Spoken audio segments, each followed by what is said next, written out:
Vamos para a devocional de hoje, com a bênção do Senhor Todo-Poderoso, Lucas capítulo 20.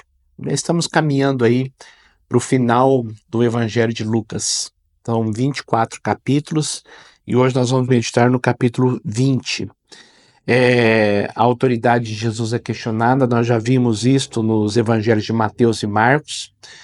Agora tem uma parte aqui no versículo 9 que também nós vimos nos evangelhos de Mateus e Marcos, mas eu quero destacar uma coisa aqui. Jesus passou a contar ao povo esta parábola. Certo homem plantou uma vinha, arrendou-a a alguns lavradores e ausentou-se por longo tempo. É interessante que ele coloca aqui a figura dos fariseus, que praticamente mataram os profetas, porque aqueles lavradores que estavam lá na vinha, o Senhor, na época da colheita, começou a mandar os seus servos. A uns espancaram, a outros mataram, seriam os profetas. Aí ele disse, eu vou mandar meu próprio filho. E quando ele mandou o filho, porque vão respeitar o filho. E quando ele mandou o filho, as pessoas disseram, aqueles lavradores maus, agora ele mandou o herdeiro. Vamos matá-lo, porque aí a vinha será nossa. Está no versículo 13. Então o proprietário da vinha disse, que farei?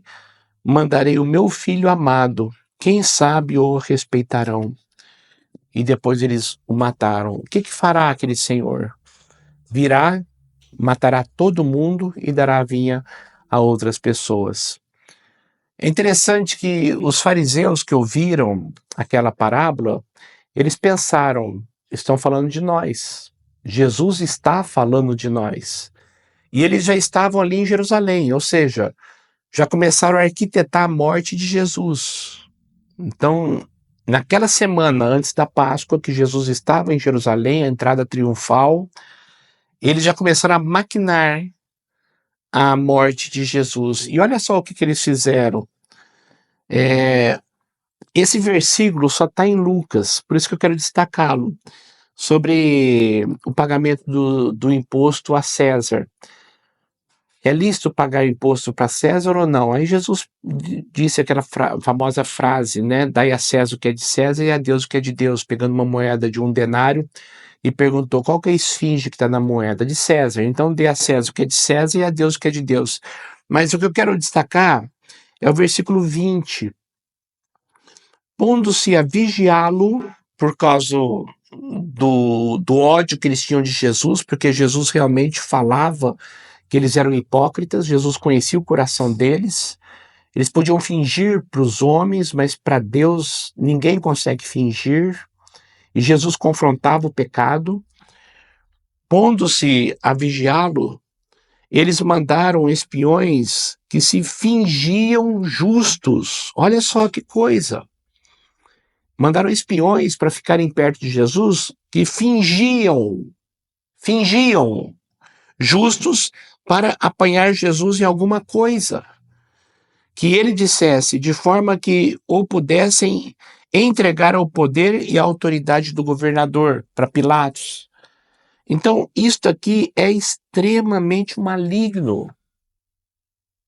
Queridos, pessoas que fingem o que não são para destruir os outros.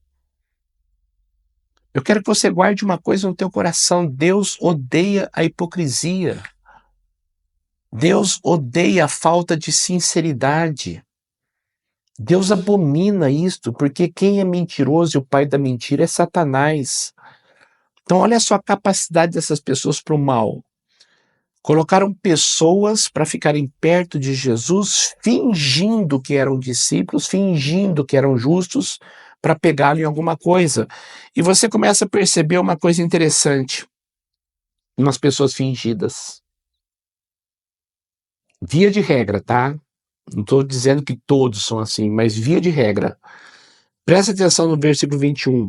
Assim, os espiões, esses fingidos, lhe perguntaram, mestre, sabemos que falas e ensinas o que é correto, demagogia, e que não mostras parcialidade, mas ensinas o caminho de Deus conforme a verdade. Aí eles entram na pergunta: é certo pagar imposto para César ou não? Se Jesus falasse sim, ele ia contra os judeus que estavam escravos. Se ele falasse não, ele ia contra Roma e seria culpado. Qualquer coisa que Jesus respondesse ali iria condená-lo. Mas o que eu quero você perceba é a bajulação deles. Mestre, o senhor ensina a verdade. Mestre, só o senhor fala. Cuidado com os bajuladores. Cuidado com as pessoas que ficam só elogiando ao ponto de serem pessoas bajuladoras. Cuidado, cuidado, que geralmente essas pessoas são fingidas. Via de regra, tá? Não vamos generalizar também, porque tem pessoas que são extremamente simpáticas e gostam de elogiar, mas quando fica elogiando direto muito e só ficam falando coisas assim para enaltecer e elevar, geralmente essas pessoas você tem que tomar cuidado, principalmente quando você não as conhece. Agora é lógico, quando uma pessoa você conhece que tá com você e te elogia, é sinal de amor, é sinal de respeito, é sinal de gratidão. Mas cuidado, tá? Cuidado com pessoas fingidas que muitas vezes estão ao nosso redor, muito mais perto do que a gente imagina. Aí nós começamos a ver a realidade da ressurreição, onde os saduceus que dizem que não há ressurreição. E aqui tem um texto que é muito profundo, muito profundo. Eu quero que você preste atenção nisto, porque os saduceus, naquela época, não acreditavam na ressurreição, como hoje algumas igrejas ou seitas também não acreditam na ressurreição. Acreditam que morreu, acabou. A pessoa morre, acaba. Volta ao pó e vira pó e morreu. Não tem alma, não tem espírito. É impressionante, mas tem igrejas que pregam isto. Então toma muito cuidado, tá? Com pastores que você fica ouvindo por aí sem saber a doutrina que ele prega. Porque ele pode pregar algumas verdades e colocar algumas mentiras cruciais para destruir você. E você acaba acreditando. Cuidado com quem você ouve. Cuidado. Mas Jesus fala uma coisa interessante aqui. O 34. Esse texto aqui só tem em Lucas. Essa parte aqui, tá? Jesus respondeu: os filhos desta era casam-se e são dados em casamento. Mas os que forem considerados dignos de tomar parte na era que há de vir, ou seja, no céu, e na ressurreição dos mortos, não se casarão e não serão dados em casamento. Ou seja, não haverá sexo no céu, não haverá casamento no céu. E não podem mais morrer, pois são como os anjos. Ou seja, nós não vamos mais morrer, seremos eternos e seremos assexuados, ou seja, não haverá sexo, não haverá relacionamento sexual. No céu não haverá. São filhos de Deus, visto que são filhos da ressurreição. E que os mortos ressuscitaram, já Moisés mostrou. E olha só, que prova tremenda que Jesus dá aqui, no relato da sarça, quando o Senhor, ele chama Deus de Abraão, Deus de Isaque e Deus de Jacó. Ele não é Deus de mortos, mas de vivos, pois para ele todos vivem. Abraão está vivo,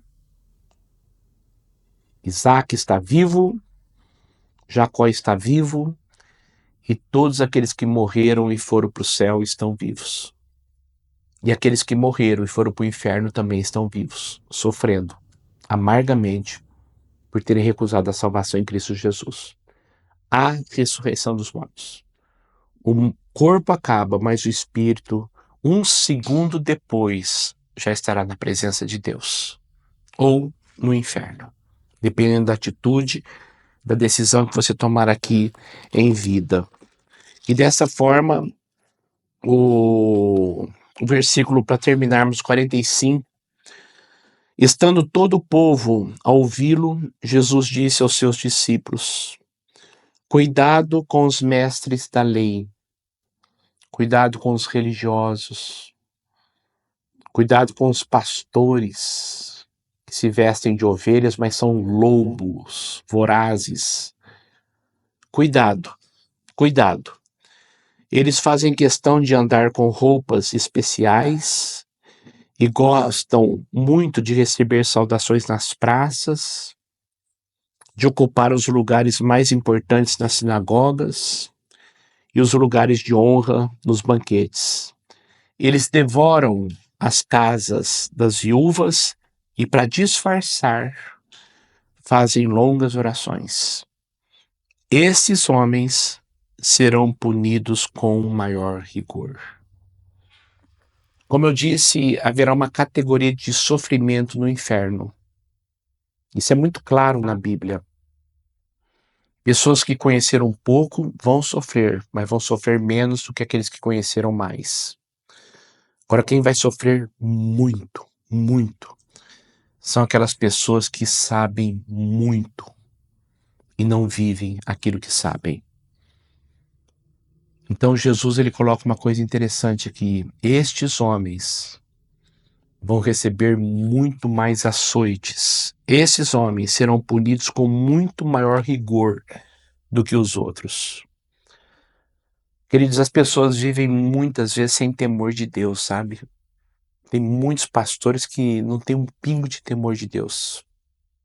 Tem muitas pessoas que não têm nada de temor de Deus. O que é temor? Levar Deus a sério. Quantas pessoas hoje roubam nas igrejas? Quantas pessoas hoje usam a igreja como uma empresa para extorquir os fiéis através de dízimos e são pastores riquíssimos, riquíssimos, e que muitas vezes são riquíssimos à custa da fé que é manipulada do povo de Deus. Pastores que têm jato, pastores que têm mansões, pastores, e acham isso tudo normal. E pregam isso nas igrejas. Essas pessoas serão julgadas com maior rigor. Pode acreditar nisso. Quando a Bíblia diz que o justo viverá pela fé, quer dizer o seguinte: eu vou me portar hoje do jeito que eu preciso me portar, porque eu sei que o que eu fizer hoje, eu vou sofrer as consequências amanhã. Então eu vou ser justo, humilde, íntegro, sincero, tendo Cristo como meu Senhor e Salvador e viver na verdade, porque amanhã eu receberei a vida eterna nos céus para toda a eternidade. Agora, pessoas que fingem ser o que não são vão ser julgados com muito maior rigor. Guarda isso no teu coração. Impressionante como que o Evangelho de Lucas fala muito sobre isso, né? Sobre a graça de Deus na salvação, mas o que bate na tecla é o arrependimento. Bate na tecla é a mudança de vida. É o Deus amoroso que está de braços abertos para quem se arrepende e quer mudar de vida. Mas aqueles que brincam com Deus, que zombam de Deus, que são levianos, têm uma vida leve, não tem peso, essas pessoas podem esperar o pior se não se arrependerem. Guarde seu coração, porque dele procedem as fontes da vida. Provérbios 4, 23. Vamos orar. Obrigado pela tua palavra, obrigado pela maneira como o Senhor tem nos ensinado, nos educado, nos exortado, nos admoestado, nos repreendido. Muito obrigado, porque é o teu amor que nos atrai para ti, é o teu amor que nos leva, Deus, a reconhecer o quanto que nós precisamos do teu perdão. Nosso Salvador. O Senhor veio nos salvar deste mundo, o Senhor veio nos salvar do inferno, do diabo, e o Senhor veio nos salvar de nós mesmos, da nossa natureza humana que é tão sagaz e quantas vezes somos enganados por nós mesmos. Eu quero pedir que a tua bênção esteja conosco, que o teu poder esteja conosco, e a cada dia o Senhor nos alimente com a tua graça. Abençoe-nos, Pai. Em nome de Jesus. Amém e amém. Deus abençoe muito, viu? Amanhã, se Deus quiser, estaremos novamente juntos. Até lá.